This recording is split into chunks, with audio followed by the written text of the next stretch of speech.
Hi, I'm Charmaine Jacobs. I'm one of the directors at Custom Food Lab.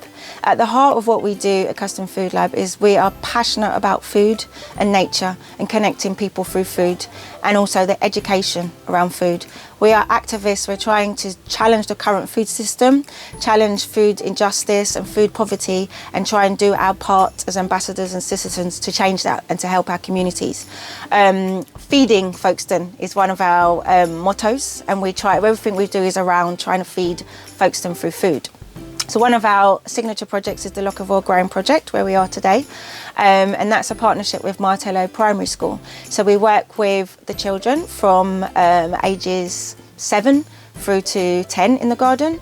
We're proud to say that we are a Royal Horticultural Society gardening member, and we work through levels of awards whereby we teach the children about food growing from germination, from seed, all the way through to harvesting. So we teach the kids all the skills leading up to that, including tool safety, the right way to harvest. So it's not just picking something out of the ground, what you need to look at, what the vegetables should look like before they're ready. So the kids get that whole information from seed literally to plate, because we have a space here in the garden where we actually do wild cooking with the children. So we do tours, so we walk through the garden, we harvest, we talk about what the fruit and vegetables are, we bring it back to the circle, and we actually cook together. So the kids get that full journey, as I said, and it gives them that kind of sense of ownership and sense of leadership, because they remember when it was from a seed, and now we're actually sitting around and we're cooking and we're eating and we're tasting. One of the things we're also proud of is a lot of the children where we live don't actually know where their fruit and veg come from. For example, things like purple broccoli. We love when we have comments when children say, I didn't know there was such a thing as purple broccoli. Those are kind of our favourite things to hear from children, because we realise that we are making an impact and we are teaching them. And we send the children home also with bags of fruit and veg to take home to their families, and we encourage them to kind of be proud and say that they picked it with their own hands, which is nice. So it also brings the family into the garden as well. Our produce is for the community. We don't currently sell any of our produce. So we have we lay it out sometimes from the parents from the school. They can come and pick.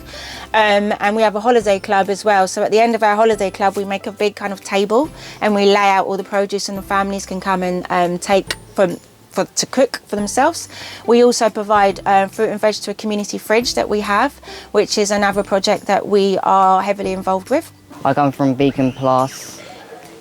We are sort of older generation of the school. The things I like doing here is digging, weeding and cleaning out the meadow. And also this garden is not, it's got lots of room, it's not spaceless in here.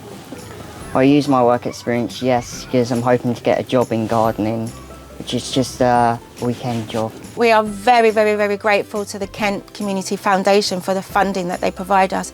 We wouldn't be able to continue to maintain the garden without that funding. It helps us to run our volunteer sessions, and without our volunteers also we would not be able to maintain our garden. So we have regular volunteer sessions twice a week, which is open drop-in sessions, 4 hours each session, where our volunteers come in and they help us with every job imaginable, all throughout the season, rain, snow, and that is from the support from the Kent Community Foundation. So thank you, Kent Community Foundation. We couldn't continue without you. Thank you.